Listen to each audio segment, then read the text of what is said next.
ربي جل الله ما في قلبي غير الله لا إله إلا الله محمد رسول الله আউযু বিল্লাহি মিনাশ শাইতানির রাজিম বিসমিল্লাহির রহমানির রহিম সালামুন আলাইকুম ওয়া রাহমাতুল্লাহি ওয়া বারাকাতুহু। আল্লাহর রহমান রহিমের নামের সঙ্গে আপনাদের সকলের মঙ্গল কামনা করে আপনাদের প্রিয় অনুষ্ঠান মাসাইলি জিন্দেগি বাংলায় আমি রওশন আলী নাশাদ আপনাদের সকলকে স্বাগতম জানাই। প্রিয় দর্শকবৃন্দ, শ্রোতামণ্ডলী, সদায়ের মতো আপনাদের প্রশ্নের উত্তর কোরআন ও হাদিস আহলে বাইত আলাইহিমুসসালামের শিক্ষার আলোকে নেওয়ার জন্য আমাদের সকলের প্রিয় জনপ্রিয় এবং জ্ঞানী আলিমে দ্বীন জনাব মৌলানা শেখ সাবির রেজা সাহেব কিবলাকে স্বাগতম জানাই এবং বিনা কোনো ভূমিকায় সরাসরি অনুষ্ঠান শুরু করি।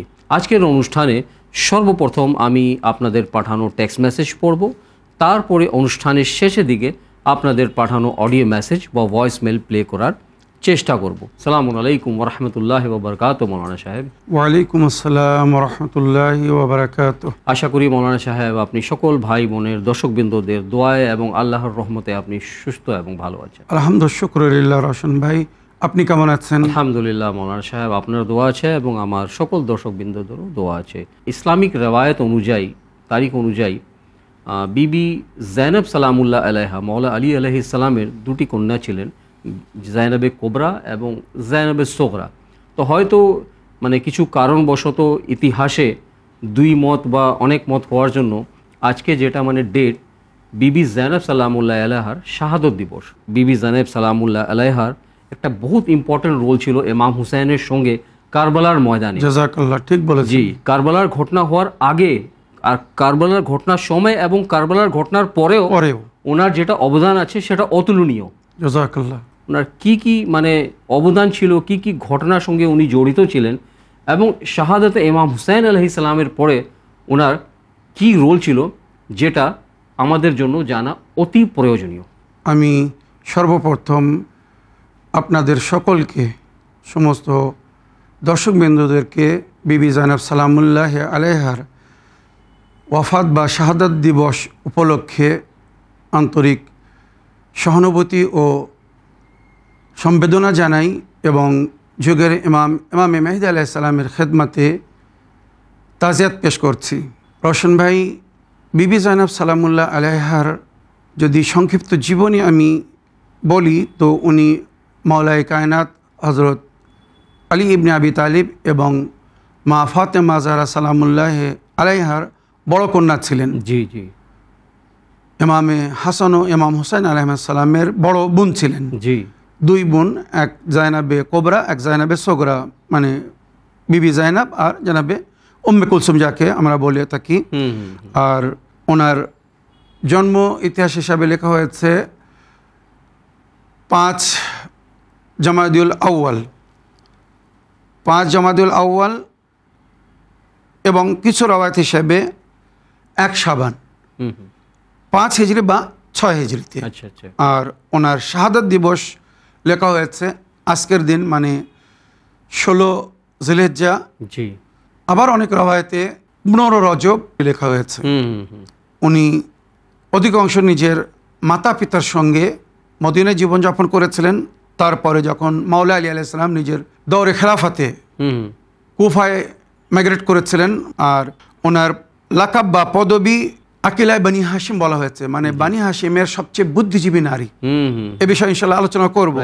তাছাড়া ওনাকে আলেমায়ে গায়রে মুআল্লামা বলা হয়, উনি সাধারণ কোনো মানুষের কাছে শিক্ষা লাভ করেননি, ইলমে লাদুন্নি রাখতেন। আর যা কিছু উনি শিক্ষা লাভ করেছিলেন নিজের মাতা পিতা বা ভাইয়ের কাছ থেকে, ইমামে হাসান হোসেন আলাইহিস সালামের কাছ থেকে।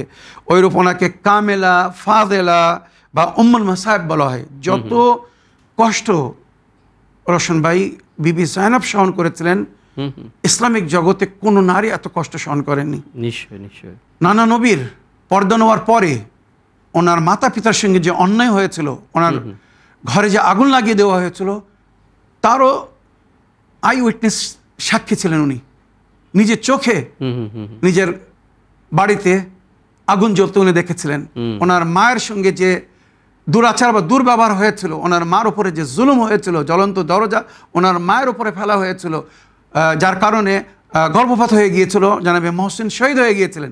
এই সমস্ত দৃশ্য কিন্তু বিবি জাইনব দেখেছিলেন। তো বলা যায় যে উনি বাল্যকাল থেকেই এই সমস্ত মুসিবত দেখছিলেন এবং সহন করছিলেন। তারপরে ওনার পিতার সঙ্গে যে দুর্ব্যবহার হয়েছিল, ওনার পিতার শাহাদাত উনি নিজে চোখে দেখেছিলেন। তারপরে ওনার ভাই হাসানের সঙ্গে যে দুর্ব্যবহার হয়েছে সেও উনি দেখেছিলেন। হাসানের জানাজায় যখন তীর মারা হয়েছিল, সেই একটা একটা তীর বিবি জায়নাব বাহির করে করে নিজের ভাইয়ের শরীরকে পুনরায় মুছে পরিষ্কার করে আবার নতুন করে কাফন পরিয়েছিলেন। তো এগুলো সব প্রমাণ করে যে উনি কত কষ্ট সহেছিলেন। তারপরে ভাইয়ের সঙ্গে সফর করে উনি মদিনা থেকে মক্কা, তারপরে ওখান থেকে কারবালা, ফের কারবালায় ওনার চোখের সামনে পুরো ঘটনা ঘটেছিল রোশন ভাই। তো কারবালার ঘটনার উনি আই উইটনেস বা চোখে দেখা সাক্ষী যিনি জানাকে বলা যায়। আর শুধু কারবালার ঘটনার মানে আশুরার পরে হয়তো শহীদদের কষ্ট শেষ হয়ে গিয়েছিল, কিন্তু বিবি জাইনাবের কষ্ট তখনও শেষ হয়নি। কারবালার ঘটনার পর থেকে আসলে ওনার পরীক্ষা শুরু হয়েছিল 11 মুহররম থেকে। সব কিছু হারানোর পরে, সব কিছু আল্লাহর পথে কুরবান করার পরেও বিবি জাইনাব যে কষ্ট সহেছিলেন, ইমামে হোসেন আলাইহিস সালামের মাথা কাটা লাশকে নিজের হাতে, যে হাত বাঁধা ছিল চেকল দিয়ে, সেই হাতে ধরে আল্লাহর কাছে এইভাবে ফরিয়াদ করেছিলেন, আল্লাহুম্মা তাকাব্বাল মিন্না হাযাল কুরবান, আল্লাহ আমাদের তরফ থেকে এই কুরবানিকে গ্রহণ করে নিন, কবুল করে নিন। কত বড় কলেজে ছিল, অন্তর ছিল বিবি জাইনাবের। এত মুসিবত সহর পরে নিজের ভাইয়ের লাশকে নিজের হাতের ওপরে তুলে আল্লাহ দরবারে এইভাবে ফরিয়াদ করেছিলেন, রব্বানা তাকাব্বাল মিন্না হাযাল কুরবান, আল্লাহ আমাদের তরফ থেকে এই কুরবানিকে গ্রহণ করে নিন, কবুল করে নিন। তারপরে 11 মুহররম যখন ওনাদেরকে কয়েদি করে বন্দি করে কারবালা থেকে কুফার দরবারে পেশ করা হলো, ওবায়দুল্লাহ ইবনে জিয়াদের দরবারে নিয়ে যাওয়া হলো, ওখানে উনি যে কষ্ট সহেছিলেন, ওখানে উনি যে খুতবা দিয়েছিলেন বাজারের সামনে, ইতিহাসে বিখ্যাত। তারপরে ওখান থেকে যখন দামিস্ক মুন্তাকিল করা হলো, দামিস্কে নিয়ে যাওয়া হলো এজিদের দরবারে, ওখানেও বিবি জাইনাব বাজারের সামনে যে কষ্ট ভোগ করেছিলেন, যে কষ্ট সহেছিলেন, সেটা ভাষায় বর্ণনা করা সম্ভব না। তাছাড়া এজিদের দরবারেও অনেক উনি কষ্ট সহেছিলেন, বিভিন্নভাবে ওনাকে টর্চার করা হয়েছিল। উনি খুতবা দিয়েছিলেন আর এজিদকে সম্বোধিত করে বলেছিলেন, আয় এজিদ, মনে রেখো তুমি আমাদের উপরে জুলুম করতে পারো, অত্যাচার করতে পারো, আমাদেরকে হত্যা করতে পারো, কিন্তু মনে রেখো ওয়াল্লাহি লা তামু যিকরানা ওয়ালা তুমিতু ওয়াহয়ানা, আমাদের জিকিরকে কখনো মুছতে পারবে না। আমাদের যে আল্লাহর সঙ্গে যে সম্পর্ক আছে, এই সম্পর্ককে তুমি কখনো বিচ্ছেদ করতে পারবে না। আমরা আহলে বাইতুন নবুওয়া, আমাদের উপরে আল্লাহর ওহী নাজিল হয়, আমাদের ঘরে কোরআন নাজিল হয়েছিল, আল্লাহর ওহী অবতীর্ণ হয়েছিল।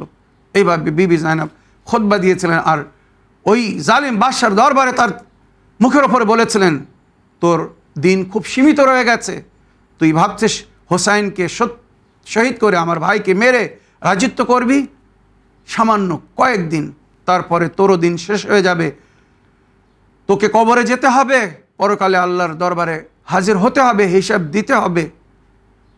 মনে রাখিস আল্লাহ আমাদেরকে সম্মান দান করেছে, এই শাহাদাত আমাদের মিরাস।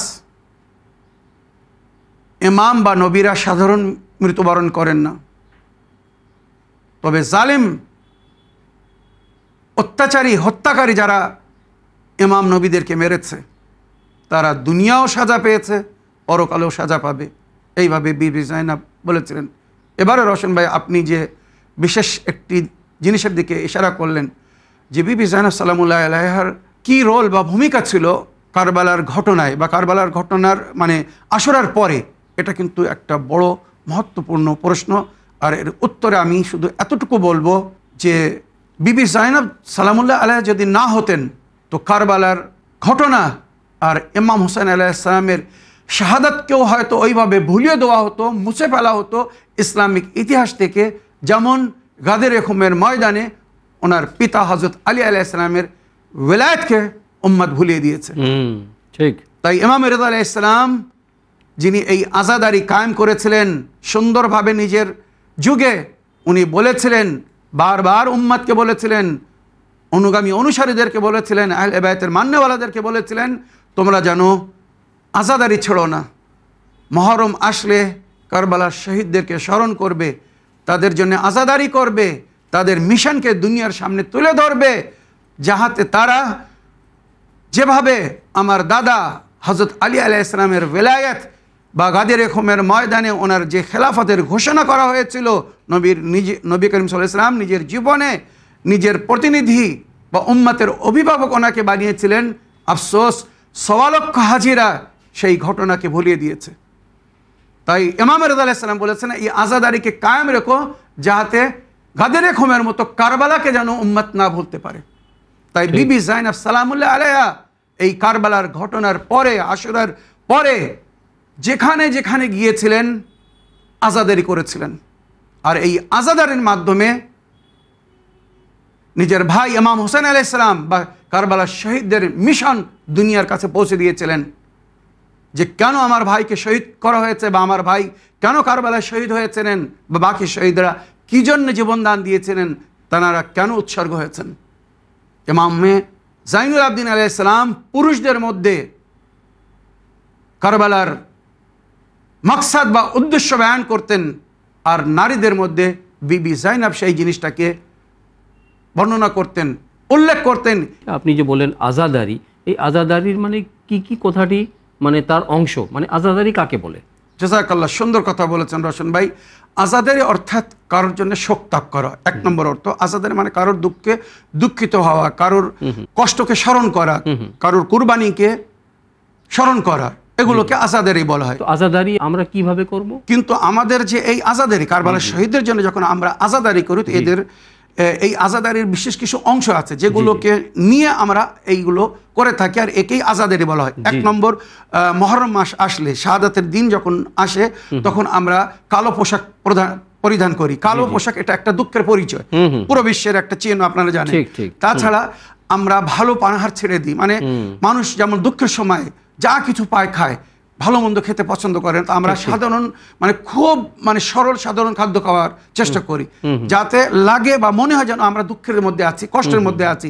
বাড়িতে যখন কেউ মারা যায়, মানুষ কিভাবে দুঃখের মধ্যে থাকে, কষ্টের মধ্যে, তখন ভালো মন্দ খেতে চায় না, তো ওইভাবে আমরা আজাদারি পালন করি। তাছাড়া কারবালার শহীদদের স্মরণে আমরা ওনারা যেভাবে কষ্ট সয়েছিলেন সেই মুসিবত বয়ান করার জন্য আমরা মজলিস করে থাকি, বা ওনাদের শাহাদাত বা ওনাদের কুরবানিকে আমরা মার্সিয়া নওয়াখানির মাধ্যমে বয়ান করে থাকি।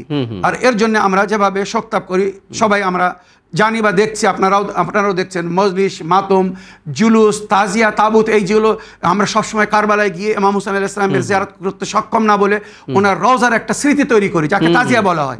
ওনার পবিত্র সমাধি বা কবরের একটি ছবি, মনে রাখবেন, এই যে আমরা তাজিয়া তুলি, এটা কবরের ছবি। যেমন সাধারণ মুসলমান সবসময় মক্কায় গিয়ে কাবা ঘরে গিয়ে নামাজ পড়ার ক্ষমতা রাখে না, বা মসজিদুন নববীতে গিয়ে নামাজ পড়ার ক্ষমতা নেই, তাই দেশে ঘরে ঘরে পাড়ায় পাড়ায় আমরা মসজিদ করে রেখেছি ওই মসজিদের স্মরণে। ঠিক ঠিক ঠিক, ওই আল্লাহর ঘরে থেকে আমরা আল্লাহকে স্মরণ করি। খানে কাবার, জাযাকাল্লাহ, খানে কাবার একটা ছবি, একটা রূপ আমরা মসজিদ ভাবে তৈরি করে রেখেছি। ওই রূপ আমাদের যে তাজিয়া, তাবুত বা ইমাম বাড়ি যারা আমরা বলি, আসরখানা, এগুলো কিন্তু ইমাম হোসেনের রওজার একটা ছবি। জাস্ট আমরা সবসময় ওখানে যেতে পারি না বলে ওগুলো একটা স্মৃতি তৈরি করে একটা আস্থা বা আন্তরিকতার সঙ্গে, শ্রদ্ধার সঙ্গে তার সামনে আমরা আজাদারি করি, এগুলো বলা হয়েছে। তো এগুলো আজাদের অংশ। এই মাতম বলুন, মজলিস বলুন, জুলুস, তাজিয়া, তাবুত, এর মাধ্যমে আমরা বিশ্ববাসীকে একটা মেসেজ দিতে চাই, একটা সন্দেশ বা পেগাম দিতে চাই, যে আমরা মজলুমদের সঙ্গে, জালিমের সঙ্গে না, যাদের উপরে জুলুম হয়েছিল, অন্যায় হয়েছিল, অবিচার হয়েছিল, অত্যাচার করে যাদেরকে হত্যা করা ছিল, আজ আমরা স্মরণ করে তাদেরকে স্মরণ করে বলছি যে আমরা যদি সেই সময় কারবালায় থাকতাম, তো আমরাও এনাদের সঙ্গে থাকতাম, যেটা আমরা জিয়ারাতেও বলে থাকি, ইয়া লাইতানা কুন্না মাআকুম লানাফুজা ফাওজান আজিমা। কাশ যদি আমরা কারবালায় থাকতাম বা হতাম, তো আমরাও জীবনদান দিয়ে উৎসর্গ হতাম বা সফলতা অর্জন করতাম। তো মনে রাখবেন রশন ভাই, এইভাবে আমরা আজাদের করে থাকি। এবার আমি বিবি জাইনাব সালামুল্লাহ আলাইহার যে ভূমিকা ছিল, রোল ছিল, এটা একটা সারাংশ বলতে চাই। যে বিবি জাইনাব সালামুল্লাহ আলাইহা কারবালার ঘটনার পরে উনি যেখানে যেখানে গিয়েছিলেন, যেমন ফার্স্ট স্টেপ কুফায়, তো কুফার ওনার খুতবা, বিখ্যাত খুতবা, যে আহলে কুফা, তোমরা আমাদের সঙ্গে যে দাগা করেছো বা ব্যবহার করেছো, ইতিহাস তোমাদেরকে কখনো ক্ষমা করবে না। তোমরা আমাদেরকে মেহমান ডেকে আমাদের সঙ্গে যে দুরাচার করেছো, দুর্ব্যবহার করেছো, নবীর সন্তানের সঙ্গে যে দুর্ব্যবহার করেছো, এর জন্য কিন্তু আল্লাহর নবী তোমাদেরকে ক্ষমা করবে না। কুফাবাসীরা কাঁদছিল, বিবি জাইনাবের খুতবা শুনে কাঁদছিল। তখন বিবি জাইনাব বলেছিলেন, এটাই তোমাদের নসিব, তোমরা সত্যর সাথ দাওনি, হকের সাথ দাওনি। তোমরা যদি ইমাম হোসেনের সাথ দিতে, এজিদ কখনো আমার ভাইকে কাতল করতে পারতো না। মনে রাখবে, তোমাদের এই কান্না, তোমাদের এই অস্ত্র তোমাদেরকে ক্ষমা দিবে না। তাই বিবি জাইনাবের খুতবার প্রভাব ছিল, তারা তওবা করে উঠে দাঁড়িয়েছিল ইমাম হোসেন আলাইহিস সালামের রক্তের প্রতিশোধ নেবে বলে, যেগুলো ইতিহাসে লেখা হয়েছে। কিন্তু আমি এখানে একটা জিনিস ছোট্ট করে বলতে চাই, বিবি জাইনাব মানুষের অন্তরকে নাড়িয়েছিলেন। জমির কো ঝিঞ্জোড়া থা বিবি জাইনাব নে, যে তোমরা অন্যায়ের সামনে চুপ থেকে, অন্যায়ের সামনে নতশির হয়ে বড় ভুল করেছো। যে জুলুম আমাদের উপর হয়েছে কাল তোমাদের উপরে হবে, আর তাই হয়েছিল। বসেন ভাই, কারবালায় যারা এই ভয়ে যায়নি যে হত্যা হয়ে যাব, একটা কথা আমরা শুনে থাকি বা বলে থাকি, গুরুজনরা বলেছেন, কবরস্থানে এমন অনেক লোক পড়ে আছে, কবরস্থানে এমন অনেক লোকের কবর আছে যারা এই ভয়ে সত্যর সঙ্গে দাঁড়ায়নি যে সত্যর সঙ্গে দাঁড়ালে মারা যাব, কিন্তু তাদের একদিন মরতে হয়েছে। আজ কবরস্থানে তাদেরও কবর আছে। সময় ৭০ দিন, ন্যায়ের ৭ দিন। সময় কিন্তু সবসময় সুযোগ দেয় না। এখনো সময় আছে। কারবালার শহীদদেরকে স্মরণ করুন, বিবি জাইনাবের মিশনকে, কারবালার শহীদদের মিশনকে আগে নিয়ে যান। ৭০ দিন দুনিয়াকে বলুন হক কোথায়, বাতিল কোথায়, সত্য কি কোন দিকে, বাতিল কোন দিকে। আশা রাখি এই যে অল্প সময়ের মধ্যে বিবি জাইনাবের জীবনী বা ওনার কারবালার ভূমিকা বা কারবালার পরে উনি যে যতদিন বেঁচে ছিলেন, মনে রাখবেন এই দিন, এই সঠিক ইসলাম বা নবীর দিন, যেটা ইমাম হোসেন বা ওনার সাথীরা কুরবানি দিয়ে বাঁচিয়ে গিয়েছেন, সেই দিনকে, সেই কুরবানিকে হয়তো দুনিয়া ভুলিয়ে দিত যদি বিবি জাইনাব না হতেন। শুধু বিবি জাইনাবের কারণে আজ এই কারবালার শহীদদের উদ্দেশ্য, ইমাম হোসেন আলাইহিস সালামের শাহাদাতের মর্যাদা বা ওনার শাহাদাতের কারণ আমাদের কাছে পৌঁছেছে। আর এটা যদি আজ দুনিয়ায় বেঁচে আছে বা বাকি আছে আজাদারির কারণে, যে আজাদারি বিবি জাইনাব কায়েম করেছিলেন। তো প্রিয় দর্শকবৃন্দ, সময় হচ্ছে আপনাদের পাঠানো টেক্সট মেসেজ পড়ার। তো আসুন টেক্সট মেসেজ পড়ি, দেখি কার কি প্রশ্ন। আসসালামু আলাইকুম। মাসাইল জিন্দগি বাংলা, জনাব মৌলানা সাবির রেজা সাহেব এবং জনাব রোশন আলী নাশাদ সাহেব, আমি নদিয়া জেলা থেকে সুরাজ শেখ বলছি। মৌলানা সাহেব, আমার প্রশ্ন হলো, মৌলা আলী আলাইহিসসালাম বলেছেন আস্তাগফার গুনাহকে মুছে দেয়, এবং মৌলা আলী আলাইহিসসালাম আরও বলেছেন আস্তাগফার করো যাতে তোমাকে রুজি দেওয়া হয়। মৌলানা সাহেব, আপনি কয়েকটি আস্তাগফারের জিকির করবেন, যেই আস্তাগফার পাঠ করার মাধ্যমে আমরা এই ফজিলতগুলো পেতে পারি। ওয়া আলাইকুম আসসালাম ওয়া রাহমাতুল্লাহি ওয়া বারাকাতুহু। সুরজ ভাই, এই সুন্দর প্রশ্নের মাধ্যমে মাসাইলে জিন্দেগি বাংলা অনুষ্ঠানকে সহযোগিতা করার জন্য এবং নিয়মিত উভয় অনুষ্ঠানকে ফলো করার জন্য আমি আপনার ধন্যবাদ জানাই। আমাদের নিয়মিত দর্শক নদিয়া জেলা থেকে সুরজ শেখ ভাইয়ের প্রশ্ন, যে মৌলা আলী আলাইহিস সালামের বাণী, উনি বলেছেন যে আস্তাগফার করার অনেক লাভ আছে। বেশি থেকে বেশি আস্তাগফার করলে রুজিতে বরকত হয়, এবং গুনাহে কবিরা বা গুনাহানে সগীরা যদি ভুলবশত যদি কেউ করে থাকে তাহলে মাফ হওয়ার অনেক চান্সেস বেড়ে যায়। তো উনি আপনার কাছে রিকোয়েস্ট করেছেন যে আস্তাগফারের অনেক রূপ আছে, অনেক ধরন আছে, কয়েকটি ধরন যদি আপনি বলে দিতেন তাহলে সুরজ ভাইয়ের সঙ্গে সঙ্গে আমাদের বাকি দর্শকবৃন্দরাও লাভবান হতেন। ওয়ালাইকুম আসসালাম ওয়া রাহমাতুল্লাহি ওয়া বারাকাতুহু। আমার প্রিয় ভাই সুরাজ শেখ সাহেব, মাওলা আলী আলাইহিস সালাম বলেছেন তোমরা বেশি থেকে বেশি ইস্তেগফার করো। এক সময় ওনার কাছে 6 জন ব্যক্তি আসে, জি, আলাদা আলাদা সমস্যা নিয়ে। আচ্ছা। কেউ এসে বলছে মাওলা আমার ঘরে বরকত নেই, আমার রুজিতে বরকত নেই। কেউ বলছে মাওলা আমার ঘরে সন্তান নেই।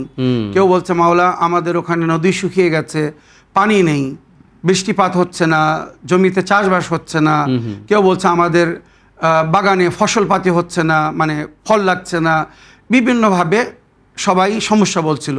তো মাওলা আলী আলাইহিস সালাম এদের সকলের উত্তরে বললেন তোমরা ইস্তেগফার করো, তোমাদের ভুল, অন্যায় বা পাপের কারণে তোমাদের এই নেয়ামতকে আল্লাহ তুলে নিয়েছে। সুতরাং তোমরা যদি পুনরায় ওই নেয়ামত পেতে চাও, তোমরা যদি সমস্যার সমাধান চাও, তো তোমরা বেশি থেকে বেশি ইস্তেগফার করো। তখন জিজ্ঞাসা করলো যে মাওলা আমরা কিভাবে ইস্তেগফার করব? তখন বিভিন্নভাবে ইস্তেগফার বললেন, যেটা আমার সুরজ ভাইয়ের প্রশ্নের উত্তরে সুরজ ভাইয়ের জন্য বা আপনাদের সকলের জন্য বলছি। প্রথম ইস্তেগফার ইন শর্ট শুধু আস্তাগফিরুল্লাহ রাব্বি ওয়া আতুবু ইলাইহি। তবে এ বিষয়ে আগে বলা হয়েছে তোমরা যে ভুল করেছো যে পাপ করেছো তার প্রায়শ্চিত করো। শুধু তওবা করলে আস্তাগফিরুল্লাহ বলে সমস্ত গুনাহ ক্ষমা হয় না। রশন ভাই, আমি যদি কারোর অধিকার থেকে কাউকে বঞ্চিত করে থাকি তো তার অধিকার আগে ফিরিয়ে দিতে বলা হয়েছে। আমি যদি কাউকে মেরে থাকি আগে তার কাছে ক্ষমা চাইতে বলা হয়েছে। আমি অন্যর থাপ্পড় মেরে মসজিদে এসে নিজের গালে চড় মারছি, আল্লাহ আমাকে মাফ করে দাও, এটা কিন্তু মাফি না। তার মানে কথাটা হচ্ছে কারো যদি হক আমরা মেরে থাকি সেটা আদায় করতে হবে আগে, তো সেটা আদায় করাটাই হচ্ছে প্রায়শ্চিত। জাযাকাল্লাহ, এইটাই হচ্ছে এই প্রায়শ্চিত করার পরে তারপরে আস্তাগফার করতে হবে। জাযাকাল্লাহ, যেমন নামাজ কাজা হয়ে গেলে আগে নামাজ পড়তে হবে, কাজা করতে হবে, তারপরে ক্ষমা চাইতে হবে যে আমি ভুল করেছিলাম কাজা করে, তারপরে ইস্তেগফার হবে। মনে রাখবেন। তো আস্তাগফিরুল্লাহ বা ইস্তেগফার করার কয়েকটি পদ্ধতি বলা হয়েছে, যেমন ইনশর্ট যেটা আমরা সব সময় তাসবিহ হাতে নিয়ে পড়ে থাকি বা পড়ি, আস্তাগফিরুল্লাহ রাব্বি ওয়া আতুবু ইলাইহি, আস্তাগফিরুল্লাহ রাব্বি ওয়া আতুবু ইলাইহি। নবী করিম সাল্লাল্লাহু আলাইহি ওয়াসাল্লামের হাদিস, যদি কেউ 70 বার আল্লাহর কাছে এইভাবে তওবা করে, আস্তাগফিরুল্লাহ রাব্বি ওয়া আতুবু ইলাইহি, ক্ষমা চায়, তো আল্লাহ তার উপরে দয়া করে তাকে ক্ষমা করে দেয়। তবে যেটা বললাম যে হুকুক আগে আদায় করে দিতে হবে, হুকুক বাকি থাকলে কিন্তু আল্লাহ ক্ষমা করবে না। বিশেষ করে বান্দার হক কিন্তু আল্লাহ ক্ষমা করবে না। হ্যাঁ, আল্লাহর প্রতি যদি আমরা কোনো হুকুম না মেনে কোনো অন্যায় করে থাকি সেটা হয়তো আল্লাহ ক্ষমা করে দিতে পারেন, মনে রাখবেন। তো প্রথম ইস্তেগফার হচ্ছে আস্তাগফিরুল্লাহ রাব্বি ওয়া আতুবু ইলাইহি, আস্তাগফিরুল্লাহ রাব্বি ওয়া আতুবু ইলাইহি। দ্বিতীয় ইস্তেগফার এর চেয়ে তো একটু বৃদ্ধি করে বলা হয়েছে, সেটা হচ্ছে আস্তাগফিরুল্লাহ মিন কুল্লি যামবিন ওয়া আতুবু ইলাইহি, আস্তাগফিরুল্লাহ মিন কুল্লি যামবিন ওয়া আতুবু ইলাইহি। আমি আমার সমস্ত গুনাহ থেকে তওবা করছি, আর ওই গুনাহ কখনো করব না। আল্লাহ, আমি আপনার দরবারে ফিরে আসছি, আমাকে এবারে ক্ষমা করে দিন। আমি যে গুনাহগুলো করেছি বা করছি, আমি দ্বিতীয়বার এই গুনাহগুলো করব না। আস্তাগফিরুল্লাহ মিন কুল্লি যামবিন ওয়া আতুবু ইলাইহি। আর এছাড়া সাইয়্যিদুল ইস্তেগফার যাকে বলা হয়েছে, যদি কেউ প্রতি ফরজ নামাজের পরে 7 বার এই ইস্তেগফার করে তো আল্লাহ তার আগের গুনাহকে নাকি ক্ষমা করে দেন। আর ওই সাইয়্যিদুল ইস্তেগফার হচ্ছে আস্তাগফিরুল্লাহ আল্লাযী লা ইলাহা ইল্লা হুয়াল হাইয়ুল কাইয়্যুম আর রহমানুর রহিম যুল জালালি ওয়াল ইকরামে ওয়া আতুবু ইলাইহি। বিশেষ করে সকাল সন্ধ্যা, সকালে নামাজের পরে আর মাগরিবের নামাজের পরে এই ইস্তেগফার করতে বলা হয়েছে। যদি কেউ সকালে এই ইস্তেগফার পড়ে তো রাত্রের বেলা খোদা না করুক সে যদি কোনো গুনাহ করে থাকে আল্লাহ সেটাকে মুছে দেবেন, ক্ষমা করে দেবেন। ওইরূপ যদি কেউ সন্ধ্যার বেলা মাগরিবের নামাজের পরে এই ইস্তেগফার পড়ে তো দিনের বেলা যে গুনাহ করেছে আল্লাহ সেটা হয়তো মুছে দেবে। এইভাবে রবায়তে উল্লেখ হয়েছে। দর্শকবৃন্দ, আসুন আরেকটি টেক্সট মেসেজ পড়ি, দেখি কার কি প্রশ্ন। আসসালামু আলাইকুম মাওলানা সাহেব, আমি বীরভূম জেলা থেকে বলছি। আমার প্রশ্ন হলো, সূরা ফজরের 1 থেকে 5 আয়াতের ব্যাখ্যা 10 রাতের কথা আছে, সেটা কোন রাত আর তার কি ফজিলত? মাসাইলে জিন্দগিতে একটু বলবেন। ওয়া আলাইকুম আসসালাম ওয়া রাহমাতুল্লাহি ওয়া বারাকাতুহু। এই প্রশ্নের মাধ্যমে মাসাইলে জিন্দগি বাংলা অনুষ্ঠানকে সহযোগিতা করার জন্য আমি আপনার ধন্যবাদ জানাই। কোন বা ভাই বা বোন সূরা ফজরের আয়াত 1 থেকে 5 পর্যন্ত উনি অনুবাদ বা ব্যাখ্যা জানার জন্য উনি ইচ্ছুক। আর ওনার কথা হচ্ছে যে 10 রাতের কথা এই আয়াতে বলা হয়েছে, জি, সেই রাতটা মানে কোন রাত এবং এই রাতের কি ফজিলত? ওয়ালাইকুম আসসালাম ওয়া রাহমাতুল্লাহি ওয়া বারাকাতুহু। আমার প্রিয় ভাই বা বোন, সূরা ফজর এর দ্বিতীয় নাম হচ্ছে সূরা ইমাম হোসেন আলাইহিস সালাম। মনে রাখবেন, এই সূরাকে সূরা ইমামে হোসেন আলাইহিস সালাম বলা হয়। কেন আগে বলছি।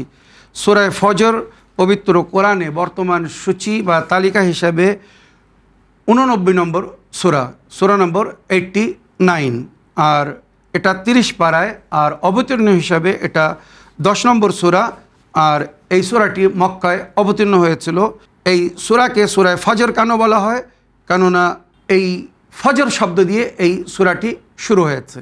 ওয়াল ফজরে ওয়া লায়ালিন আশর, ফজর মানে তো সকাল, সকাল। জাযাকাল্লাহ। এবারে এর আপনি 5টি আয়াতের ব্যাখ্যা বা ওয়া লায়ালিন আশর, এই যে 10 রাতের কথা বলা হয়েছে, এই 10 রাত কি আপনি জানতে চেয়েছেন, আর এই সূরার ফজিলত কি। তো আগে এই সূরার ফজিলত বলে দিই।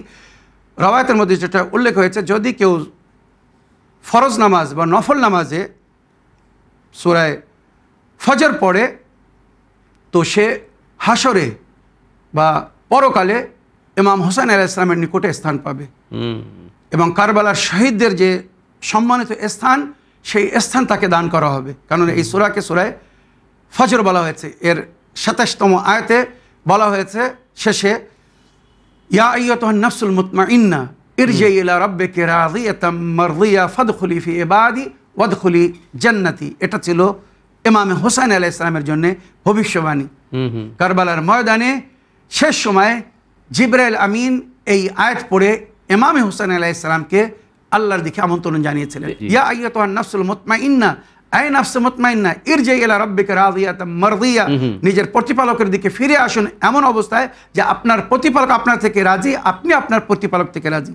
ইয়া আইয়াতুহান নাফসুল মুতমাইন্না ইরজি ইলা রাব্বিকা রাদিয়াতাম মারদিয়া ফাদখুলি ফি ইবাদি ওয়াদখুলি জান্নাতি, আমার বান্দাদের অন্তর্ভুক্ত হন আর আমার জান্নাতে প্রবেশ করুন। এটা বিশেষ করে ইমাম হুসাইন আলাইহিস সালামের সম্পর্কে ভবিষ্যবাণী ছিল, যেখানে সাধারণ তর্জমা বা ব্যাখ্যায় বলা হয়েছে এটা ওই সমস্ত পবিত্র নাফসের জন্য যারা আল্লাহর ওলি, পাক নাফসের মালিক, যারা জীবনে কখনো পাপ করেনি, অন্যায় করেননি, এটা তাদের জন্য বলা হয়েছে যে তোমরা পবিত্র নাফসের মালিক, তোমরা আল্লাহর দরবারে ফিরে এসো এমন অবস্থায় যে তোমাদের প্রতিপালক তোমাদের থেকে রাজি আর তোমরা তোমাদের প্রতিপালকের থেকে রাজি। আল্লাহর নেক ওলি আউলিয়ারা যারা সারা জীবন আল্লাহর হুকুম মেনে চলে, কোনো অন্যায় করে না, পাপ করে না, শয়তানের কথা চলে না, এই আয়াত তাদের জন্য বলা হয়েছে, আর বিশেষ করে ইমাম হুসাইন আলাইহিস সালামের জন্য। এবারে আমি এই সূরার প্রথম পাঁচটি আয়াতের আমি সামান্য তর্জমা করতে চাই বা ব্যাখ্যা করতে চাই। ওয়াল ফজর, আল্লাহ এখানে কসম খেয়ে বলছেন সেই সকালের, ওয়াল ফজর ওয়া লায়ালিন আশার, 10 রাতের পরে যে সকাল এসেছিল সেই সকাল ছিল বড় মহত্বপূর্ণ। আর রওয়ায়াতে বলা হয়েছে এটা ছিল রোজে আশুরের প্রথম সকাল, যে সকালের পরে নবীর ঘর বিরান হয়ে গিয়েছিল, নবীর পরিবারকে উম্মত শহীদ করে দিয়েছিল ইমাম হুসাইন আলাইহিস সালাম এবং ওনার সন্তানাদিরা, ওনার সাথীরা, যে সকালে কুরবানি পেশ করেছিলেন। সকাল থেকে এই যুদ্ধ শুরু হয়েছিল আর আসরের সময় ইমাম হুসাইন আলাইহিস সালামের কুরবানির সঙ্গে এই যুদ্ধ সমাপ্ত হয়েছিল, এই কুরবানি শেষ হয়েছিল। তাই এই ফজর হচ্ছে শুভে আশুরার দিনের সকাল, মনে রাখবেন রওয়ায়াতে বলা হয়েছে। তো এই সেই ফজর ওয়া লায়ালিন আশার, 10 রাত, মানে মহরমের 4 রাত থেকে নিয়ে 10 মহরমের রাত পর্যন্ত এই 10 রাতকে লায়ালিন আশার বলা হয়েছে, বিশেষ রাত, যে রাতগুলো আল্লাহর ওলিরা, আল্লাহর আউলিয়ারা, সমস্ত নবীরা এই রাতগুলোতে আল্লাহর উপাসনা বা ইবাদত করে কাটিয়েছিলেন। ওয়াল ফজর ওয়া লায়ালিন আশার ওয়াশ শাফা ওয়াল ওয়াতর, এবং নামাজে শাফা এবং ওয়াতর নামাজ, যেটা আমরা তাহাজ্জুদ নামাজের শেষে 3 রাকাত নামাজ পড়ি, এখানে তার জিক্র হয়েছে যে যদি পুরো সালাতুল লাইল আদায় করতে পারো, তাহাজ্জুদ নামাজ 8 রাকাত সালাতুল লাইল, 2 রাকাত সালাতুল শাফা আর 1 রাকাত নামাজে ফিতর, তো যদি কেউ 11 রাকাত আদায় করতে পারে অতি উত্তম।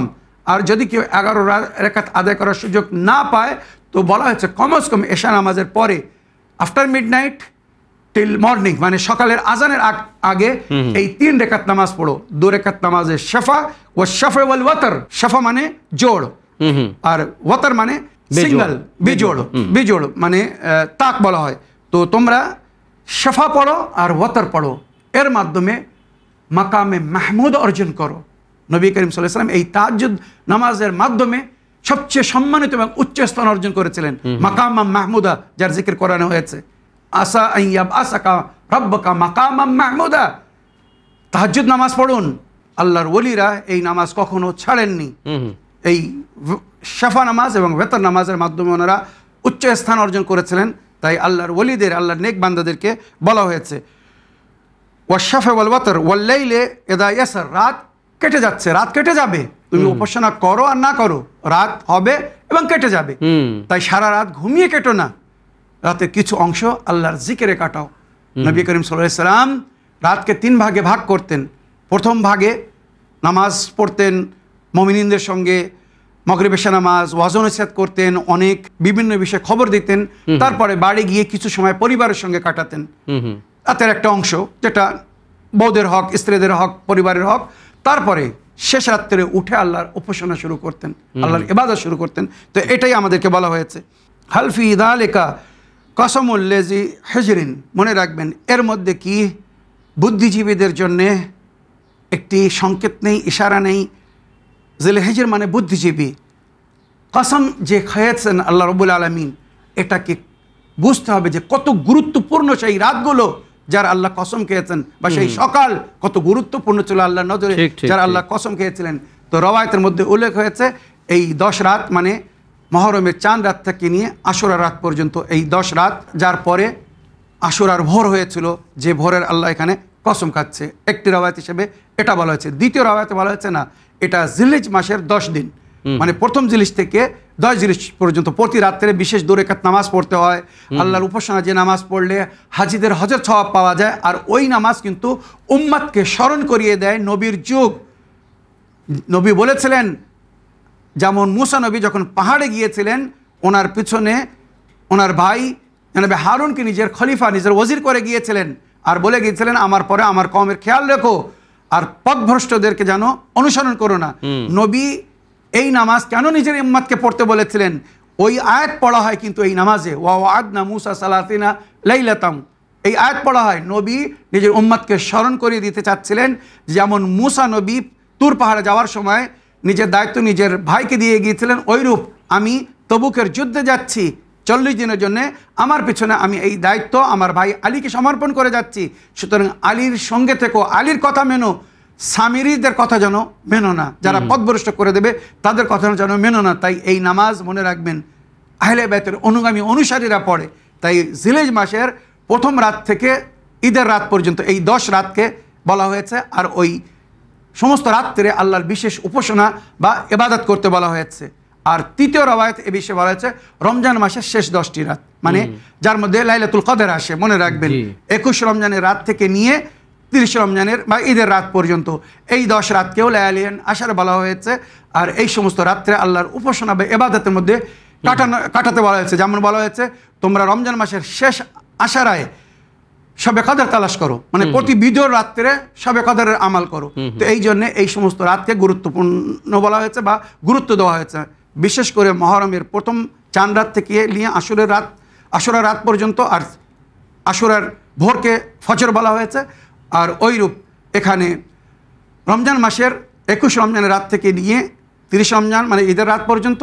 আর আবার রওয়ায়েতে এসেছে জিলহজ মাসের প্রথম রাত থেকে নিয়ে চাঁদ রাত থেকে নিয়ে ঈদের রাত পর্যন্ত, মানে জিলহজ মাসের 10 তারিখের রাত পর্যন্ত, যার পরে জনাবে ইব্রাহিম কুরবানি দিয়েছিলেন। তো আমাদেরকে বিশেষভাবে সতর্কতা অবলম্বন করতে বলা হয়েছে, আর সেই সমস্ত স্মৃতি আর ইসলামিক ঘটনাকে স্মরণ করে আমাদেরকে প্রস্তুতি নিতে বলা হয়েছে। তাই এই সূরার এত ফজিলত বা এই সূরার এত মর্যাদা বলা হয়েছে। আর ইমাম হোসেন আলাইহিস সালাম এই সূরার উপরে সুন্দরভাবে আমল করেছিলেন বলে একে সূরা ইমাম হোসেন বলা হয়। আমার প্রিয় ভাই বা বোন, আশা করি এই সূরার এই কয়েকটি আয়াতের অর্থ বা এর ব্যাকগ্রাউন্ড বা এর ব্যাখ্যা আর এর ফজিলত বুঝতে পেরেছেন বা আপনারা এর থেকে লাভবান হয়েছেন। আমরা সাধারণত যদি কোনো কথা বলি, তো যদি কোনো রেসপন্স না পাই তখন আমরা কসম খাই।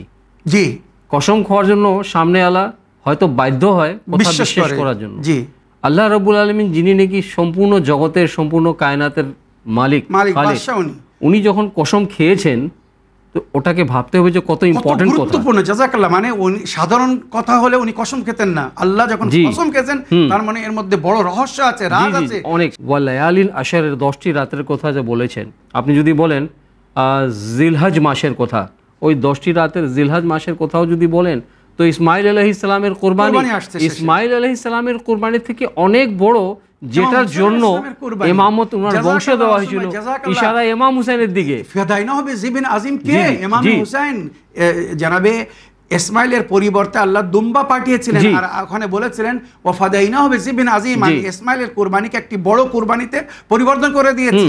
উম্মতে মুসলিমার বিবেকহীনরা বলে নাকি এই ভেড়া, দুম্বা, উট এটা জিবে আজিম। আমি রশন ভাই, আমি আপনার কাছে জিজ্ঞেস করছি, আমার দর্শকবৃন্দের কাছে জিজ্ঞেস করছি, এক নবীর সন্তান হযরত ইসমাইলের চেয়ে তো কি একটা ছাগল, একটি ভেড়া, একটি দুম্বা আজিম হতে পারে? জি জি, কখনো না। এই জিবে আজিম হচ্ছে ইমামে হোসেন আলাইহিস সালাম। জি জি, আরেকটি যদি মিনিং নেওয়া যায় যে 21 রমজান থেকে নিয়ে 30 পর্যন্ত, যদি রমজান মাসের কথাও বলেন, সেখানেও আহলে বাইতের ইমাম মাওলা আলী আলাইহিস সালামের শাহাদাত লুকিত আছে। 21 রমজানের রাতে ওখানেই মাওলা আলী আলাইহিস সালামের কুরবানি দেওয়া হয়েছিল। আপনি জি, তো দেখেন মানে একটা কোইন্সিডেন্স বলুন বা আল্লাহর ইশারা বলুন, ইশারা বলুন যে আহলে বাইত এখানে আছে সমস্ত জায়গায়। এই যে 3টি জায়গায় বা রওয়ায়েতে যে 3টি 10 রাতের জিকির হচ্ছে, সমস্ত জায়গায় কোনো না কোনো ভাবে আহলে বাইত জড়িত আছেন। আর সেই রাতগুলো, সেই জিনিসগুলো আল্লাহ কসম খেয়েছেন। জাযাকাল্লাহ। তো প্রিয় দর্শকবৃন্দ, আসুন অনুষ্ঠানের শেষ টেক্সট মেসেজ পড়ি, দেখি কার কি প্রশ্ন। সালামুন আলাইকুম, বাংলাদেশ থেকে নাহার বলছি। প্রশ্ন রাখছি মাসাইলে জিন্দেগিতে। আমার বড় ভাসুরের তার বউয়ের সাথে পারিবারিক কিছু সমস্যার কারণে তালাক হয়ে গেছে। প্রশ্ন হলো, ওই বউ যদি আবার তার কাছে ফেরত আসতে চায়, সে কি আবার ফেরত আসতে পারবে? এই বিষয়ে একটু বিস্তারিত জানাবেন প্লিজ। এটা তাদের প্রথম তালাক। ওয়া আলাইকুম আসসালাম ওয়া রাহমাতুল্লাহি ওয়া বারাকাতুহু। প্রশ্নের মাধ্যমে মাসাইলে জিন্দেগি বাংলা অনুষ্ঠানকে সহযোগিতা করার জন্য আমি আপনার ধন্যবাদ জানাই। খুব সুন্দর প্রশ্ন রোশন। জি, একটি পারিবারিক প্রশ্ন, যে তালাক হয়েছে, প্রথমবার তালাক হয়েছে, যদি ওয়াইফ যদি রিটার্ন আসতে চায় বা ফেরতও আসতে চায়, সেটা কি সম্ভব শরীয়তে? ইসলাম বা জাফরি মাসলাক এই বিষয়ে কি বলে? অবশ্যই, জাযাকাল্লাহ। আমার প্রিয় বোন, আপনি একটি সুন্দর বিষয় মুসলমানদেরকে অবগত করার জন্য প্রশ্ন রেখেছেন। আপনার বড় ভাসুরের তার স্ত্রীর সঙ্গে হয়তো কোনো বিষয়ে দ্বিমত হতে পারে, কোনো কারণে সে নিজের স্ত্রীকে প্রথমবার তালাক দিয়েছে। অথেন্টিক যেটা শুনুন, যদি আপনার ভাসুর নিজের স্ত্রীকে তালাক দিয়ে থাকে, আর প্রথম তালাক, একে বলা হয় তালাকে রাজি। রাজি মানে যে কোনো সময় রুজু করতে পারে। তালাক দেওয়ার পরে, ভ্যালিড তালাক দেওয়ার পরে, তালাক দেওয়ার সময় নারী যেন পাক হয়, পবিত্র হয়। আর তালাকের জন্য রিজন রাখা হয়েছে, বিনা কারণে তালাক দেওয়া জুলুম, অন্যায়। তো যদি কোনো কারণে তালাক দেওয়া হয়, আর পরে যদি ভুল বোঝাবুঝি যেটা হয়েছিল সেটা যদি নিরাময় করা হয়, মানে সেটা যদি সমাধান করে নেওয়া হয়, এবারে যদি আপনার ভাসুর নিজের বউকে যদি আপনার ভাসুর ফিরিয়ে নিতে চায়, যে কোনো সময় ফিরিয়ে নিতে পারে। ইদ্দাত রাখতে হয় 3 মাস 10 দিন। তালাকের পরে 3 মাস 10 দিন, মানে থার্ড পিরিয়ড দেখা, 3 বার হায়েজ দেখা পর্যন্ত ইদ্দাত রাখতে হয়। 3 বার হায়েজ মানে পিরিয়ড দেখার পরে তার ইদ্দাত পুরো হয়ে যাবে, এবার সে অন্য কাউকে বিয়ে করতে পারে। তো এই তৃতীয় হায়েজ দেখার আগে, মানে পিরিয়ড পুরো হওয়ার আগে যদি আপনার ভাসুর নিজের বউকে বলে যে তুমি পুনরায় আমার জীবনে ফিরে এসো, আমাদের যে ভুল বোঝাবুঝি হয়েছিল সেটা আমি ক্ষমা করে দিলাম, সরিয়ে দিচ্ছে মাঝখান থেকে, যে কোনো সময় ফিরিয়ে নিতে পারে। মনে রাখবেন, 3 মাসের মধ্যে যে কোনো সময় বউ ফিরে আসতে পারে। সে যদি বলে আমি ভুল করেছিলাম, আমি ক্ষমা চাচ্ছি, আমাকে আপনার জীবনে পুনরায় ফিরিয়ে নিন, স্বামী যদি গ্রহণ করে নেয়, বিয়ে পড়ানোর, নিকা করার কোনো প্রয়োজন নেই। একে তালাকে রাজি বলে, যার জিকির কোরআনে হয়েছে। তো মনে রাখবেন, একে তালাকে রাজি বলে। তো ইদ্দাত পুরো হওয়ার আগে যদি ফিরে আসে, আবার স্বামী স্ত্রীর মতো জীবনযাপন করতে পারবে, কোনো বিয়ে করার প্রয়োজন নেই। 3 মাস 10 দিন মানে থার্ড পিরিয়ড দেখার পরে যদি ফিরে আসতে চায়, তখন আবার পুনরায় বিয়ে করতে হবে, তাছাড়া ফিরে আসা যাবে না। ওই স্বামীর সঙ্গে বিবাহ করতে হবে, অন্য কাউকে না। ওই স্বামীর সঙ্গে পুনরায় আবার বিয়ে করতে হবে, কারণ পিরিয়ড পুরো হয়ে গেছে বলে। মনে রাখবেন। তো আমার প্রিয় বোন, আশা করি আপনার প্রশ্নের উত্তর পেয়েছেন। এটা আপনার ভাসুরকে বলে দেবেন, সে ইদ্দাতের মধ্যে যে কোনো সময় নিজের বউকে ফিরিয়ে আনতে পারে। আর ইদ্দাত যদি পুরো হয়ে যায়, তো পুনরায় বিয়ে করে তাকে জীবনসাথী করতে পারে, কোনো অসুবিধা নেই, শরীয়ত অনুমতি দিয়েছে। তো প্রিয় দর্শকবৃন্দ, শ্রোতামণ্ডলী, সময় হচ্ছে আপনাদের পাঠানো অডিও মেসেজ প্লে করার। তো দেখি শুনি কোথা থেকে কে কি প্রশ্ন করছেন বা কে কি জানার ইচ্ছুক। আসসালামু আলাইকুম, আমি শরীফ শেখ বলছি কলকাতা নিউ টাউন থেকে। আশা করি ভালো আছেন, আল্লাহ আপনার ভালো রাখুক। চ্যানেল উইন কোন সদস্য নতুন নতুন প্রচুর হয়েছে আলহামদুলিল্লাহ, এবং সবাই কোরআন নিয়ে প্রশ্ন করছেন, খুব ভালো লাগছে। মানুষ সঠিক জিনিসকে জানতে পারছে। প্রশ্নটা হচ্ছে, ডাক্তার তিস্তি আমার অনেক আগের আহলে বায়াত মান্যকারী। আমরা এখানে 4-5 জন আছি। সমাজে নামাজ পড়তে যাই, জুম্মার গিয়ে খুতবা শোনেন, যে খুতবা সাধারণত হয়ে থাকে, সবাইকে সম্মান জানায়, মানে জালেমকেও জানায়, আলেমকেও জানায়। সেই খুতবা উনি শোনেন, শুনে টুনার পরে নামাজ পড়েন নিজস্ব আহলে বায়াতের পদ্ধতিতে। কিন্তু উনি একামা দেন না, উনি নামাজ পড়েন। তো এই একামা না দিয়ে সেই জামাতে নামাজ হবে কি হবে না? উনি বলছে হবে, আমি বললাম হবে না।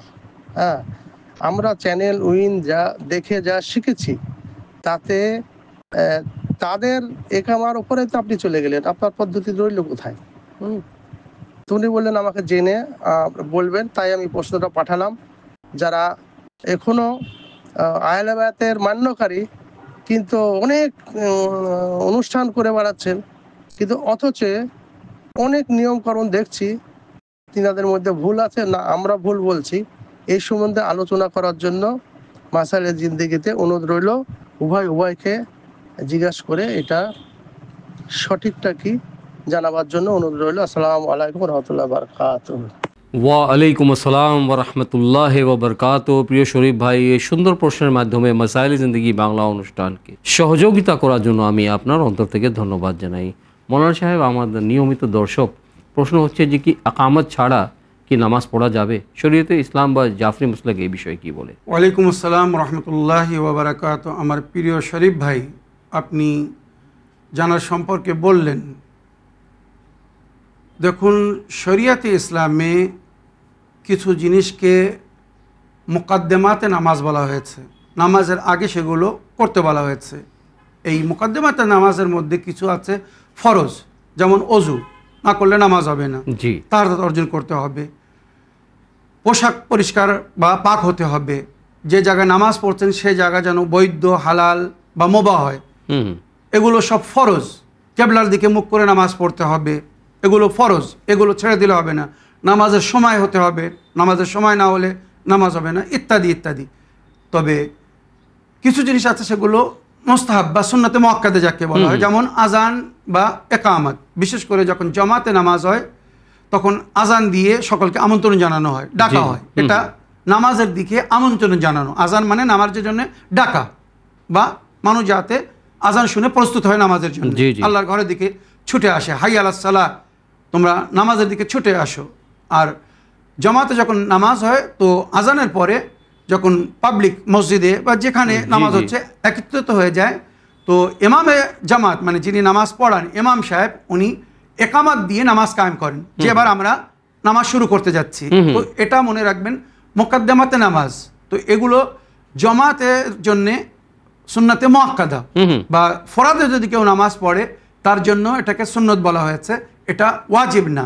যদি কেউ আজান না দেয় বা খোদা না করুক কেউ যদি একামত না দেয় তো তার নামাজ বাতিল, এমন কিন্তু কোথাও বলা হয়নি। শরীফ ভাই, আপনি যার কথা বলছেন উনি যদি জামাতে নামাজ পড়েন তো ওনাকে একামত দেওয়ার কোনো প্রয়োজন নেই, কেননা উনি জামাতে নামাজ পড়ছেন আর অলরেডি ইমামে জামাত উনি একামত দিয়েই নামাজ শুরু করছেন। হ্যাঁ, এখানে একটা প্রশ্ন এটা হতে পারে, যারা আহলে বায়তকে মানে না, পরিষ্কার বলছি, ইশারায় জিনিসটা বুঝে নিতে হবে, যারা আহলে বায়তকে মানে না, রোশন ভাই, যারা আল্লাহকে আদিল মানে না, এখানে কিন্তু একটা বড় রহস্যের কথা বলছি, মনে রাখবেন, যারা আল্লাহকে আদিল মানে না, আমরা তাদেরকে আদিল মনে করে তাদের পেছনে নামাজ পড়তে পারি না। আমাদের সমস্ত মুজতাহিদিনরা অনুমতি দিয়েছেন আহলে সুন্নাত ওয়াল জামাতের সঙ্গে জামাতে একসঙ্গে দাঁড়িয়ে নামাজ পড়তে, তাদের সঙ্গে কিয়াম করতে, তাদের সঙ্গে রুকু করতে, তাদের সঙ্গে সেজদা করতে, সব অনুমতি দিয়েছেন ইসলামিক একটি সংবিধানের সৌন্দর্যতাকে বজায় রাখার জন্য। কিন্তু বলা হয়েছে ইমামে জামাত যার পেছনে তুমি নামাজ পড়ছো সে যদি তোমার নজরে আদিল না হয় তো তুমি তার পেছনে নামাজ পড়তে পারো না, জামাতের সঙ্গে নামাজ পড়তে পারো না। তো নিয়ত ফরাদা করবেন, তাদের সঙ্গে হয়তো উঠা বসা করতে পারেন, কোনো অসুবিধা নেই। নিয়ত ফরাদা করা মানে সমস্ত কাজ আপনাকে নিজে করতে হবে, শুধু তাদের সঙ্গে জামাতের সম্মানে ওঠা বসা করবেন, আল্লাহ এর জন্য আজর সওয়াব দান করবেন। কিন্তু যারা আল্লাহকে আদিল মানে না, আপনি তাদেরকে আদিল মানে তাদের পেছনে নামাজ পড়তে পারেন না। বুদ্ধিজীবীর জন্য ইশারা যথেষ্ট। আশা করি আপনার প্রশ্নের আপনি উত্তর পেয়েছেন। দর্শকবৃন্দ, আসুন আর একটি অডিও মেসেজ শুনি, দেখি কার কি প্রশ্ন। আসসালামু আলাইকুম মৌলানা সাহেব, বলছি কুন্দার আটাটি তো পাওয়া যাচ্ছিল না, কিন্তু যাই হোক অনলাইন থেকে ব্যবস্থা করেছি।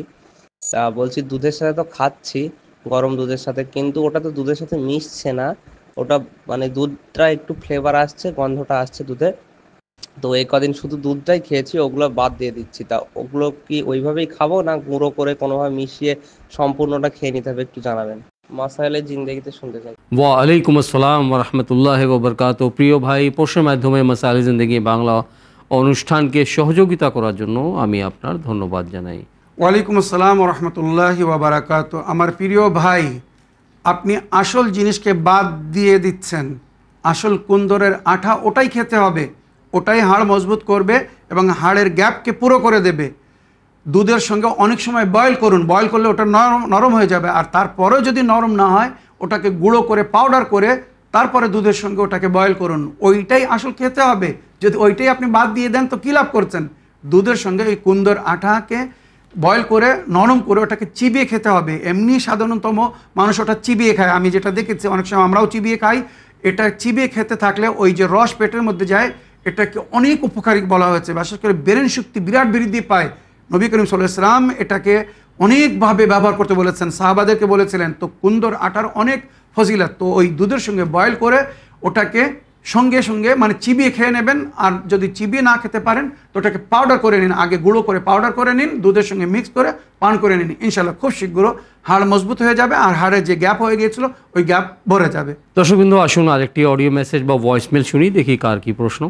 আসসালামু আলাইকুম রহমতুল্লাহ বারাকাতুহু। আমি সালার থেকে বলছি, হাসনা বিবি। আমার 2 বউ গর্ভবতী। বড় বউয়ের 5 মাসের ডেলিভারি। বড় বউয়ের থাইরয়েড হয়েছে। বড় বউ খুব চিন্তাতে আছে, কি করলি থাইরয়েডটা ভালো হবে আর বাচ্চাটা ঠিকভাবে থাকবি, আপনি মাসাইলে জিন্দিগিতে বলি দিবেন। আমার ছোট বউ 2 মাসের ডেলিভারি। ছোট বউটা কি করলি পারে তার বাচ্চা ঠিক থাকবি, এটাও বলি দিবেন। 2 বইয়ের জন্য আমার বলি দিবেন। আসসালামু আলাইকুম রহমতুল্লাহ বারাকাতুহু।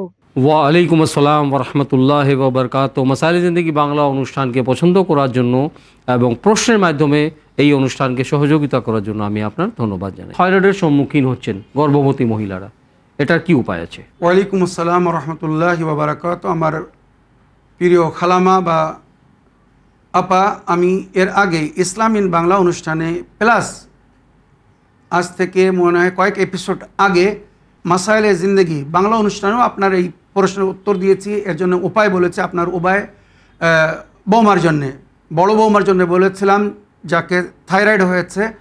সবসময় গরম জিনিস ব্যবহার করতে হবে, ঠান্ডা জিনিস থেকে ওনাকে বিরত থাকতে হবে। আর যদি সম্ভব হয় তো গলায় সবসময় উলের মাফলার বা আজকাল প্যাড পাওয়া যায় গলায় বাঁধার জন্যে, গলাকে গরম রাখার জন্য ওনাকে ওই প্যাড ব্যবহার করতে বলুন, ওটাকে ব্যবহার করতে বলুন। আর তাছাড়া আপনার বড় বৌমাকে বলবেন যে জিনিসের মধ্যে ক্যালসিয়াম বেশি সেইগুলো খেতে, আর গরম জিনিস খেতে, ঠান্ডা জিনিস কম ব্যবহার করতে।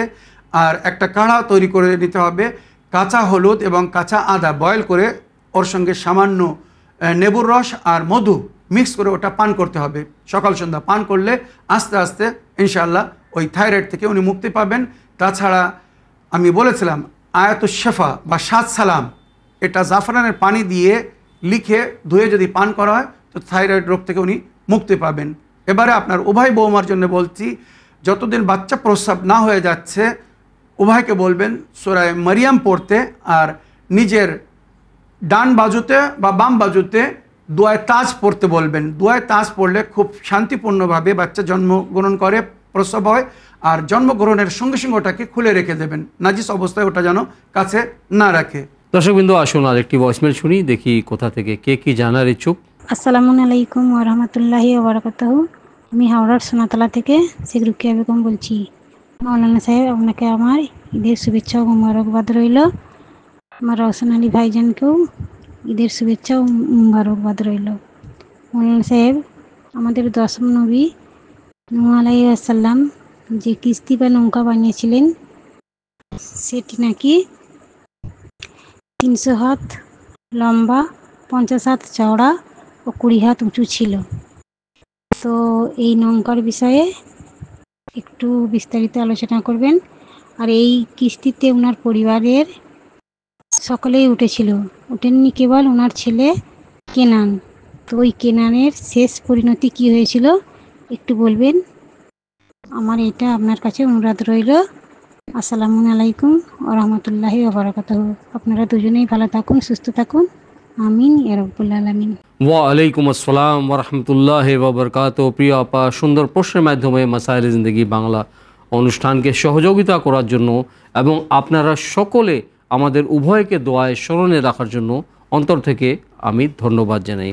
আমার প্রিয় বোন জানাবে নূহ নবী নিজের ছেলেকে বলেছিলেন ইরকাব মা'ানা, যেটা কোরআনের মধ্যে জিকির হয়েছে, আমাদের সঙ্গে এই কাজটিতে সওয়ার হয়ে যাও। তো ছেলে উত্তর দিয়েছিল আমাকে পাহাড় বাঁচিয়ে নেবে, আমি কাজটিতে সওয়ার হব না। পিতার কথা শুনেনি, ডুবে গিয়েছিল। জি জি। তাই নবী বলেছিলেন হাদিসে, মাসালু আহলে বাইতি কামাসালে সাফিনাতে নূহ, মান রাকিবাহা নাজা ওয়া মান তাখাল্লাফা আনহা ফাগারিকা ওয়া হাওয়া। আমার কষ্টের, আমার আহলে বাইতের উদাহরণ নূহ নবীর তরির মতো।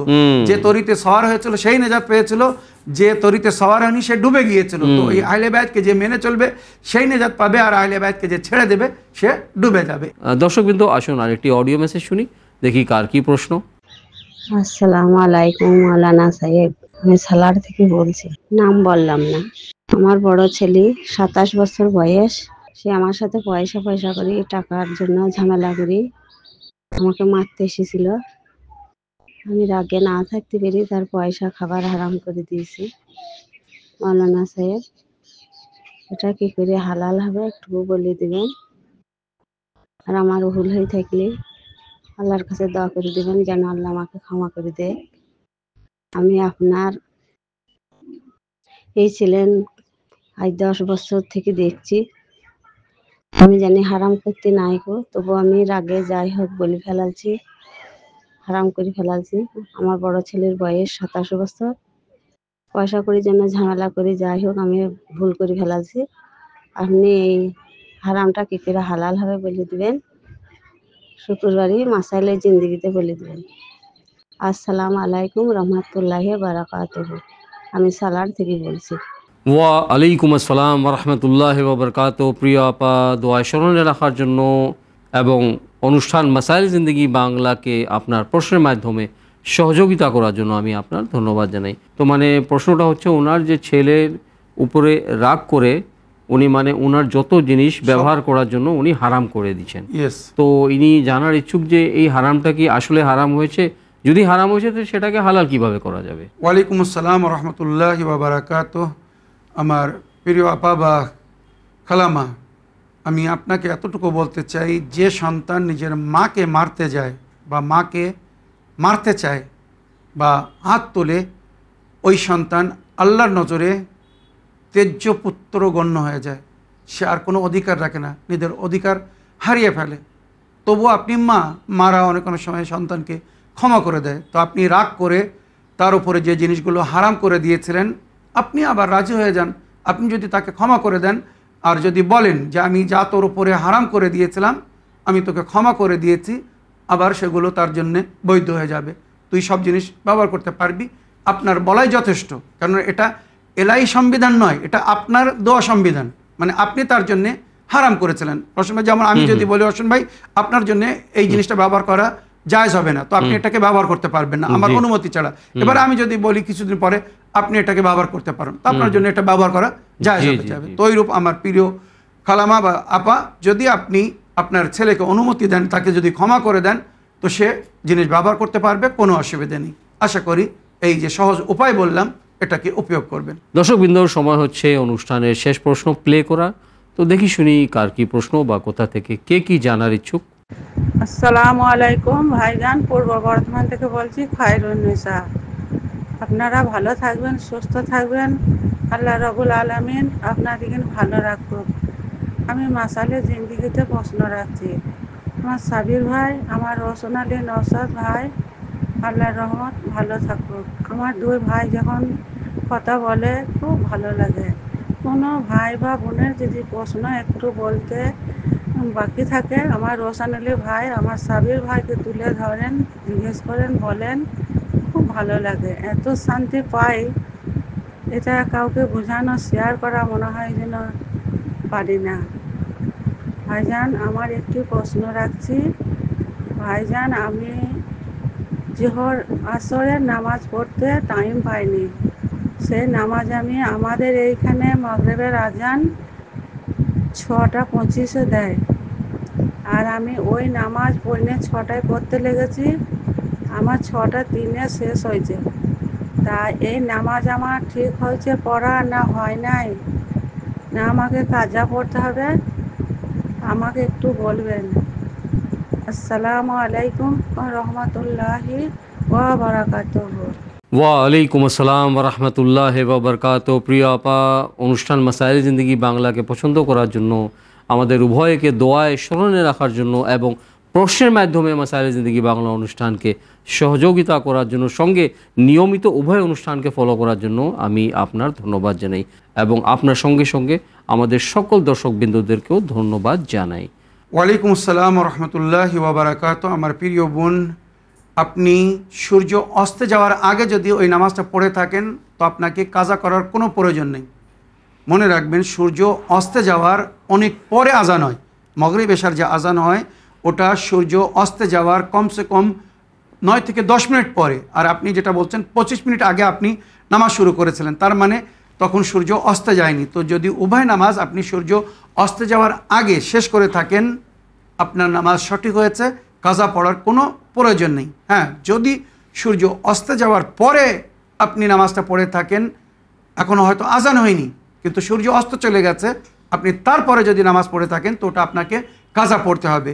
যদি আপনি ওটাকে আদা পড়ে থাকেন, পুনরায় আপনাকে কাজা আদায় করতে হবে। মনে রাখবেন, কাজা হয়ে যাওয়ার পরে ওখানে কাজা নিয়ত করতে হবে। আর যদি কাজা না হয়ে থাকে তখন আপনি স্বাভাবিক যেমন নামাজ পড়েন ওইভাবে নামাজ পড়লে আপনার নামাজ ঠিক হবে। তবে সময় হিসেবে যেটা আপনি বললেন আপনার নামাজ ঠিক হয়েছে, ওটা কাজা করার কোনো প্রয়োজন নেই। আমি সর্বপ্রথম চ্যানেল ভিনকে ধন্যবাদ জানাই এবং তার আগে আপনাকে ধন্যবাদ জানাই যে উর্দু চ্যানেল হওয়া সত্ত্বেও এখানে আপনি ইসলাম ইন বাংলার নামে কনসেপ্টে একটি বাংলা অনুষ্ঠান শুরু করেছেন। আমরা ভাগ্যবান, আমি আমাকে নিজেকে ভাগ্যবান মনে করি যে যাদেরকে আমরা দেখি না, জানি নি, কোনোদিন সাক্ষাৎ হয়নি, তারা আমাদের জন্য দোয়া করছে, আপন হয়ে গেছে। এটা অনেক, মানে আমি আপনাকেও ধন্যবাদ জানাই, আল্লাহ রাব্বুল আলামিনের শুকর আদায় করি এবং আপনাকে রিকোয়েস্ট করতে চাই যে ইনশাআল্লাহ আপনার ব্যস্ততার মধ্যেও আপনি আবার আসবেন, এই অনুষ্ঠানে অংশগ্রহণ করবেন এবং সকল ভাই বোনের প্রশ্নের উত্তর গত অনুষ্ঠানগুলোর মতো কোরআন ও হাদিস ও আহলে বাইত আলাইহিমুসসালামের শিক্ষার আলোকে দেওয়ার জন্য আপনি চেষ্টা করবেন। অবশ্যই রওশন ভাই, আল্লাহর কাছে এই দোয়া করি আল্লাহ আমাদেরকে হায়াত দান করুন যেন আমরা এইভাবে অনুষ্ঠানকে জারি রাখতে পারি। আপনাদের কাছেও সেম অনুরোধ, আপনারা আমাদের দুই ভাইয়ের জন্য দোয়া করতে থাকবেন এবং নিজেদের প্রশ্ন বা মতামতের মাধ্যমে আমাদেরকে ফিডব্যাক করতে থাকবেন, মানে আমাদেরকে সহযোগিতা করতে থাকবেন যাতে এই অনুষ্ঠানকে আমরা আরও সুন্দরভাবে আগে নিয়ে যেতে পারি। আশা করি দোয়াতে স্মরণে রাখবেন বা আমাদেরকে ভুলবেন না। দর্শকবৃন্দ, সময় হচ্ছে অনুষ্ঠান শেষ করার। তো এই বলে আজকের অনুষ্ঠান শেষ করার জন্য আমি আপনাদের সকলের কাছে অনুমতি চাই। ইনশাআল্লাহ আগামী অনুষ্ঠানে আপনাদের সঙ্গে আবার সাক্ষাৎ হবে নতুন নতুন প্রশ্ন নিয়ে, নতুন নতুন মাসলা মাসাইল নিয়ে। শুকরিয়া, ধন্যবাদ। সালামুন আলাইকুম ওয়া রাহমাতুল্লাহি ওয়া বারাকাতুহু। حسبي ربي جل الله ما في قلبي غير الله لا إله إلا الله محمد رسول الله